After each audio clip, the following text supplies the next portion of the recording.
L'entrepôt du bricolage, filiale du groupe Samsé, vous présente Si on parlait.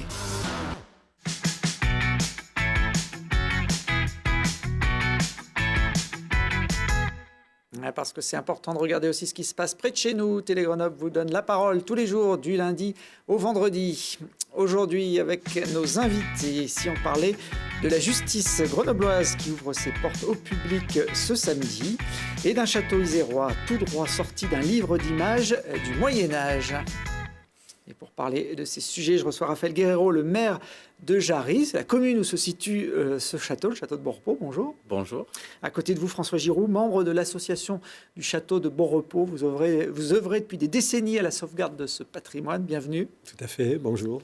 Et puis Jacques Dallest, procureur général près de la Cour d'appel de Grenoble. Bonjour Jacques. Bonjour.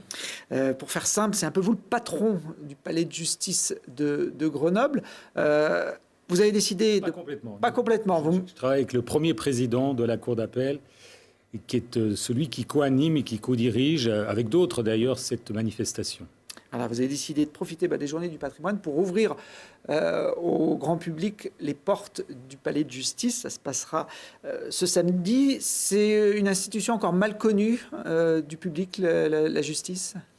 Oui, je pense. Vous savez, la justice, on ne s'y intéresse que quand on a affaire à elle. Ça fait partie des institutions qu'on aimerait même éviter dans sa vie, mais malheureusement, ou parce qu'on a une démarche à faire, il faut en passer par là.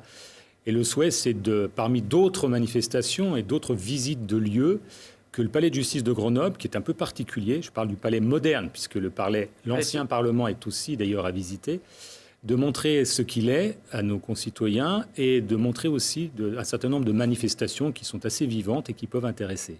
Alors, pas besoin donc d'être accusé samedi pour aller au palais de justice.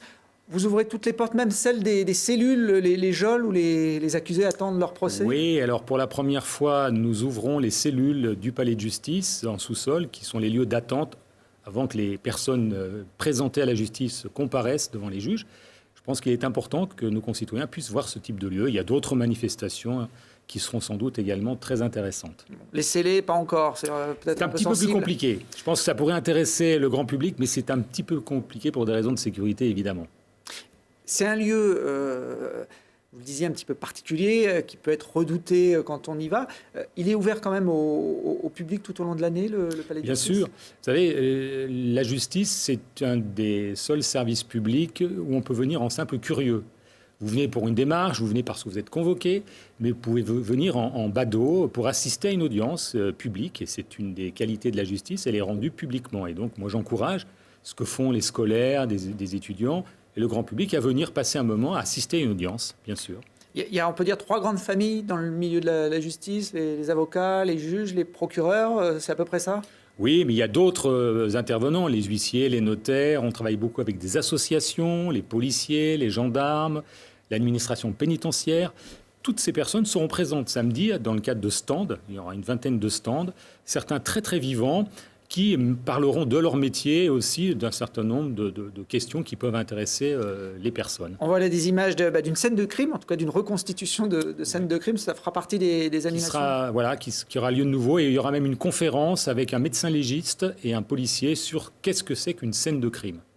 Et on reconstituera également une audience correctionnelle. On jugera fictivement une personne pour une agression commise à Grenoble, avec des vrais juges, des vrais avocats et le public. Alors on le voit sur ces images de l'an dernier, ça avait fonctionné. Un peu toutes les générations étaient venues pour cette première ouverture. Combien de personnes travaillent au quotidien au palais de justice de Grenoble? Il y a plus de 400 personnes qui sont au quotidien. Toute la journée, des citoyens, des gens de toute origine viennent. Ce qui fait qu'il y a du monde qui passe. Et la particularité de ce bâtiment, c'est qu'il est très ouvert. Alors, il impressionne toujours, mais il est assez transparent. Et c'est lumineux. Voilà, il est lumineux. Et ça correspond à l'idée qu'on veut donner de la justice, qui est une cité dans la cité, et qu'on puisse venir, je vous dis simplement, pour assister à des expositions, pour discuter avec des personnes, que ce soit un lieu un peu de rassemblement pour les personnes, les Grenoblois ou tous les habitants de la région. Alors, vous disiez, il y aura une reconstitution de procès. Là, oui. Les images, c'est un procès réel. Il y a eu des grands procès ici à la cour d'assises de Grenoble. C'est toujours un moment un peu particulier quand même, le procès dans la vie d'une institution comme ça. C'est toujours, on en parle beaucoup parce que ce sont les affaires les plus graves. Certaines, d'ailleurs, défraient la chronique. Il y aura peut-être un jour un procès Maëlys. Mais ce n'est qu'une partie très limitée de la justice. Le quotidien, ce sont les affaires civiles, les affaires de divorce, le traitement de la petite délinquance, c'est ce que nous voulons montrer ce samedi. Vous parliez d'un lieu ouvert, c'est un peu votre conception de la justice. Oui.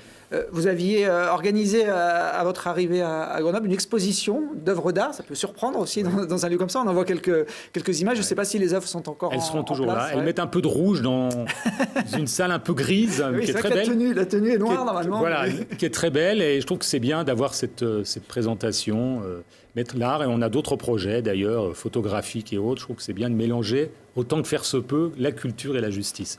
Bon, donc si vous voulez admirer les œuvres d'art du Palais de Justice et puis découvrir cet univers qu'on connaît effectivement pour la plupart très mal, c'est ce samedi de quelle heure à quelle heure les portes De ouvertes ? 9h à 18h non-stop.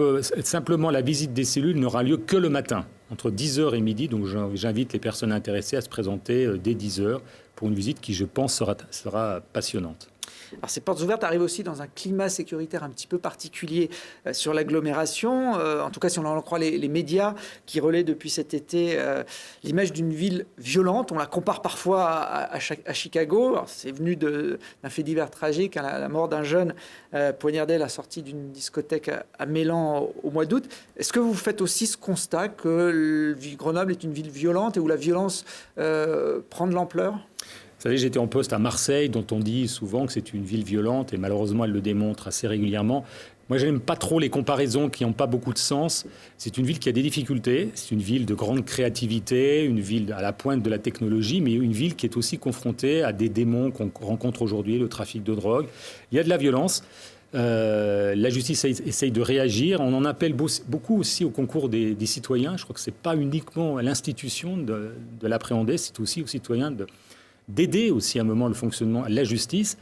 Voilà, je crois que c'est tout. Le reste sont des slogans alors qui frappent toujours l'imagination, mais qui ne correspondent pas forcément à quelque chose de vrai. Cela dit, il y a de la délinquance, il y a de la délinquance urbaine, et c'est un souci, c'est une préoccupation évidemment que nous avons tous. Il y a beaucoup d'armes en circulation sur l'agglomération Grenoble. Oui, c'est un constat, et je trouve qu'il y a beaucoup de personnes qui se promènent avec des couteaux sur elles, des armes blanches. Vous savez, c'est un peu l'éternel cercle vicieux. Je prends un couteau sur moi parce qu'il y a de l'insécurité et pourtant je contribue moi-même à l'insécurité. Car ce faisant, porter un couteau, ça peut signifier qu'en cas d'incident, d'altercation, on peut peut-être s'en servir. Il faut mener un combat rude et très ferme contre les personnes qui se promènent avec des couteaux, des cutters, des poignards. On voit des choses très étonnantes.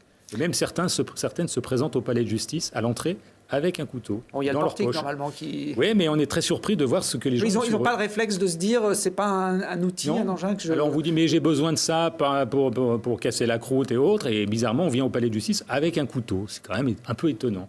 Donc ça, c'est vraiment toute une pédagogie que nous devons faire. Tout porteur d'une arme, quelle qu'elle soit, peut être tenté de s'en servir à un moment, et c'est ça qu'il faut combattre.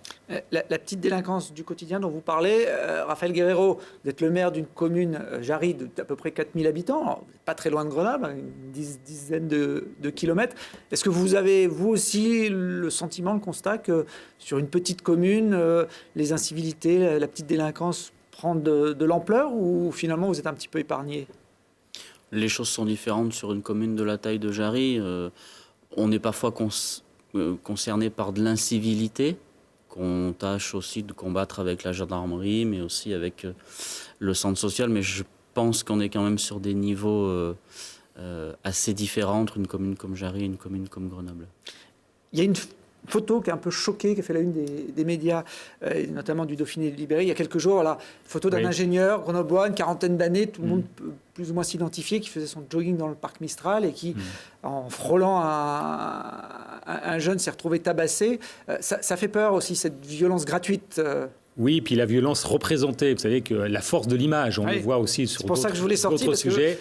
La force de l'image, et d'ailleurs, vous savez que ce type de photo est versé dans la procédure judiciaire pour justement, quand on jugera l'auteur, si on l'arrête, on puisse voir les dégâts physiques. Ça impressionne, c'est aussi le reflet, malheureusement, de cette brutalité qu'on a aujourd'hui dans nos sociétés, pas spécialement à Grenoble, un peu partout, où des contrariétés se terminent par de la violence très brutale. Et là encore, c'est tout un travail, mais qui intéresse toutes les institutions, de l'école jusqu'à la justice, etc., pour essayer de calmer cette violence et d'essayer de la maîtriser. C'est pas simple, hein. Là, on touche à beaucoup de choses.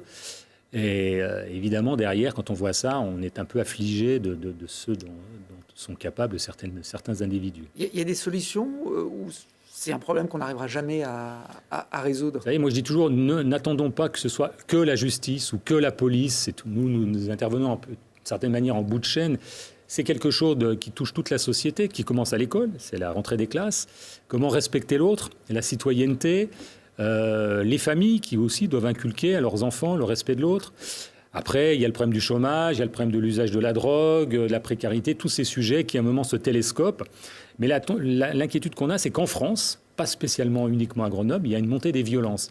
Pas toujours des violences lourdes. Je mets de côté le terrorisme, évidemment, mais des passages à l'acte assez impulsifs pour des petites contrariétés de la vie. Il y a toujours eu de la violence dans la société. Mais aujourd'hui, alors elle est peut-être plus mise en scène, plus médiatisée. On est un peu surpris de cette capacité qu'ont nos concitoyens, qui ne sont pas forcément des gens brutaux, mais de tout de suite s'énerver et d'être virulents, alors qu'il y aurait matière à discussion. Vous pourrez discuter avec des professionnels de la justice ce samedi avec ces portes ouvertes pour la 2e année consécutive du Palais de justice de Grenoble. Alors c'est derrière la gare, le nouveau bâtiment, dans le quartier Europol. Là on voit les images de l'ancien Palais de justice, place Saint-André à Grenoble, qui ouvrira également ses portes pour les journées du patrimoine. Donc ça, les personnes intéressées peuvent à la fois voir des belles pierres et des salles magnifiques et aussi voir la justice en action, en scène, dans le cadre de l'activité que nous avons. Il y a encore les salles d'audience, je crois, dans l'ancien palais. Oui, il y a de très très belles salles et il est dommage d'ailleurs que ce bâtiment ne soit pas utilisé pour on cherche la toujours, scène judiciaire. Depuis sa fermeture en tant que palais de justice, on cherche toujours un avenir pour ce bâtiment du centre-ville. De nombreux sites isérois seront ouverts pendant ce week-end consacré au patrimoine. Parmi ces sites, il y aura évidemment le château de Bon Repos à Jarry. François Giraud, qu'est-ce que vous réservez aux visiteurs qui viendront voir votre château ? Eh bien, comme chaque année, c'est l'ouverture au public, le samedi et le dimanche, de 9h à midi et de 14h à 18h. Donc ça, c'est les visites normales qui peuvent être libres ou guidées par des guides bénévoles qui vous expliqueront l'histoire de ce château. En plus, il y a deux événements. Il y a une conférence qui se déroulera le vendredi soir à 20h30 et le dimanche à 16h. Une conférence qui sera faite par notre historien local qui s'appelle Robert Ayot, l'historien local du pays visillois. Et c'est une conférence intéressante parce que ça s'intitule « Jarry, carrefour de l'exil ». C'est-à-dire qu'il va reconstituer l'histoire d'immigration qu'on connaît parfois très mal à Jarry.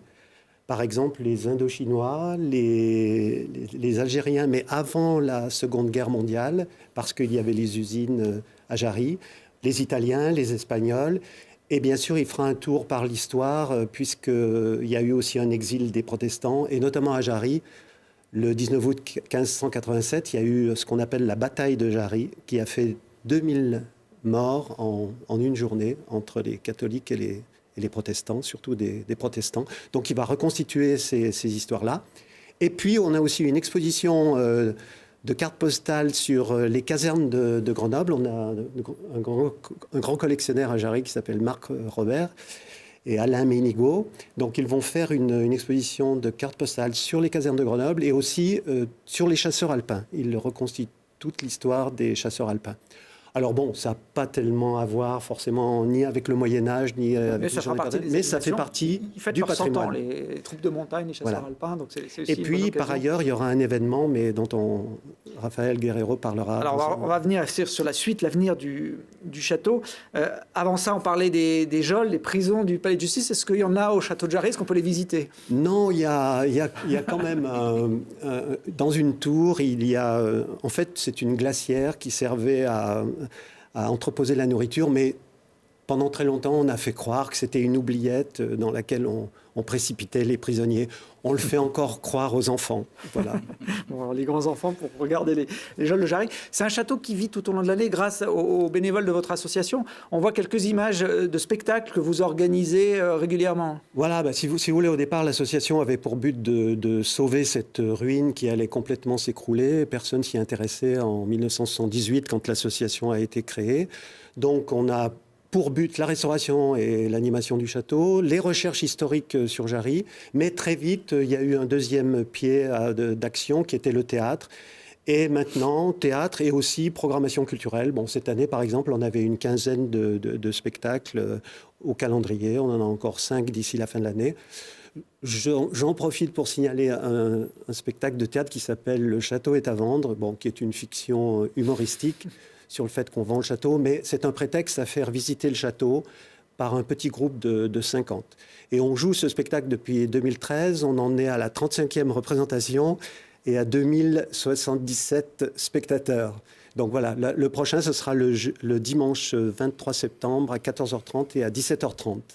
Alors, est-ce qu'il est vraiment à vendre, ce château, Raphaël Garreau? C'est la commune qui l'a acheté en 1976. Vous n'étiez même pas né à l'époque. Donc, moi, j'étais né, moi. Vous étiez né. Vous étiez dès le début de l'association voilà. Pour faire revivre ce château. C'est une bonne affaire. Vous l'avez acheté à 1 euro symbolique. Enfin, la commune l'a acheté au 1 franc symbolique à l'époque. C'est une bonne affaire pour une commune d'avoir un château ou c'est une charge? C'est une bonne affaire. C'est notre emblème. C'est l'emblème de Jarry. Alors bien sûr, si on regarde que l'aspect financier, ça pourrait être une charge. Mais justement, tout notre travail, c'est de faire en sorte que ça soit un bel emblème qui parle à tout le monde. Et si j'étais pas né en 76, par contre, je suis conscrit avec l'association. On a fêté nos 40 ans ensemble cette année. 78, voilà, comme ça on sait tout.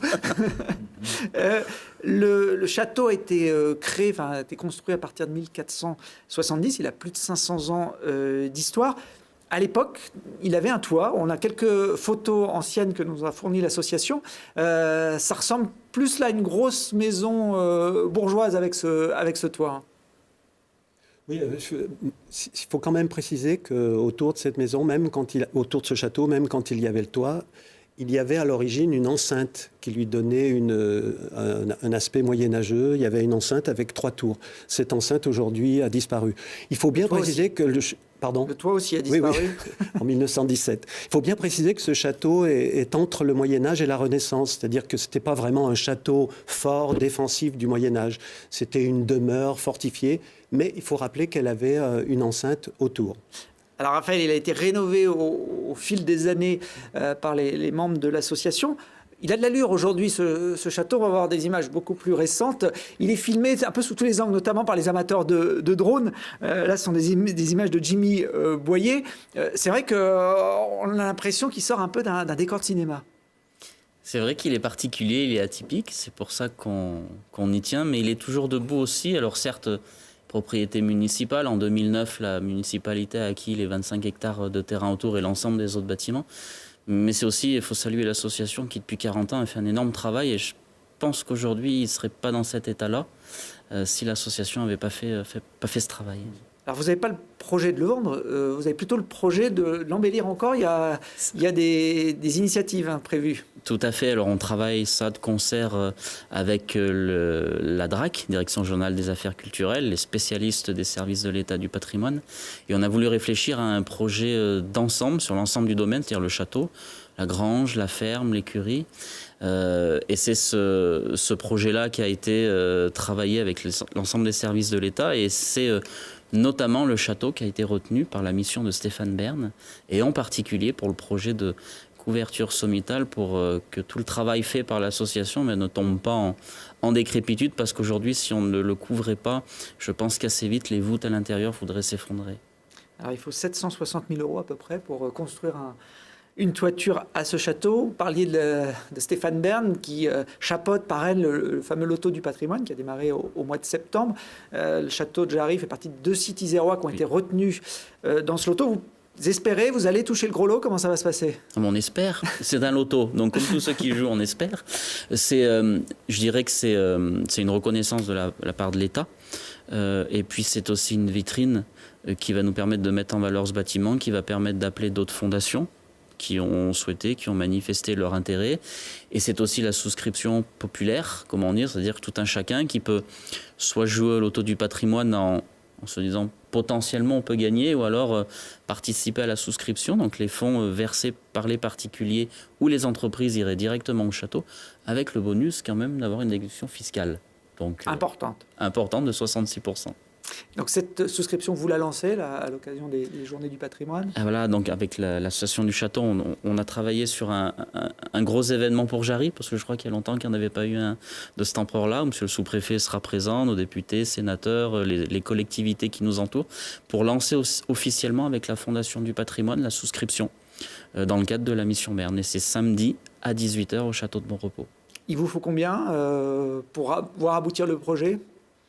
Alors le projet d'ensemble, il serait à plus de 6 millions, donc on y va à mesure et à la mesure des finances de Jarry.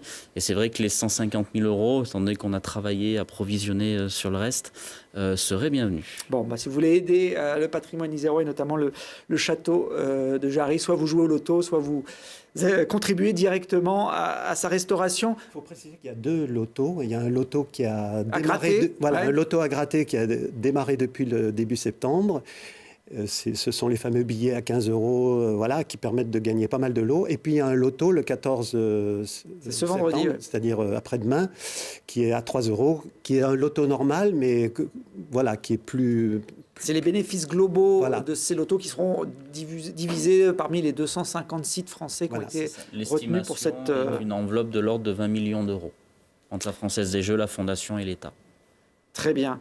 Et longue vie au château de Bonrepos. Je précise qu'il est ouvert tous les 3e dimanches du mois, tout au long de l'année. Pour les visites normales, des gens de l'agglomération ou des communes alentours. Ouais, on va terminer cette émission en poursuivant toujours sur ces questions d'argent avec les budgets participatifs.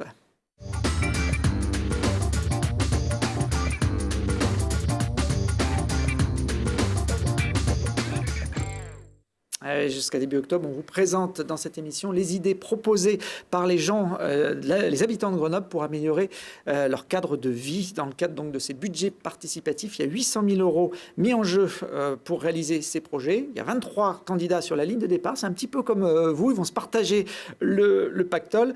Et chaque jour dans cette émission, on donne la parole à un porteur de projet. Aujourd'hui, c'est Romain qui nous parle justement d'une idée qui tourne autour du patrimoine.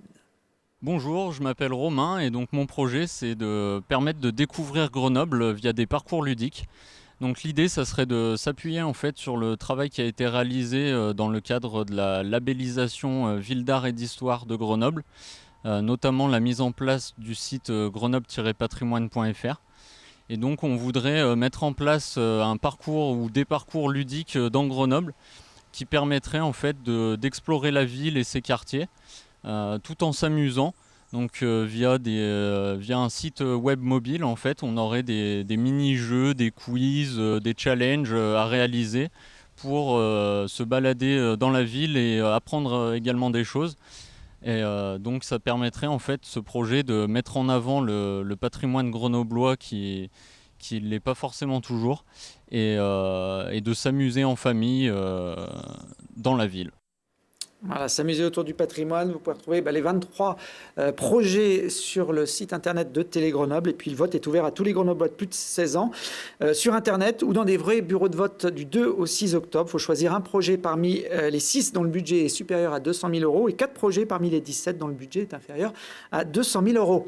Voilà, demain jeudi, on parlera d'un autre fleuron de notre patrimoine isérois, patrimoine naturel cette fois, c'est le chêne de Venon, pas très loin de Jarry d'ailleurs. Et puis on se penchera également sur les œuvres de l'artiste grenoblois Gilles Balmé, invité d'honneur de la Biennale du quartier Saint-Laurent. Merci à tous les trois.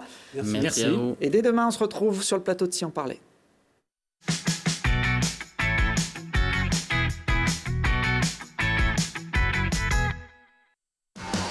L'entrepôt du bricolage, filiale du groupe Samsé, vous a présenté Si on parlait.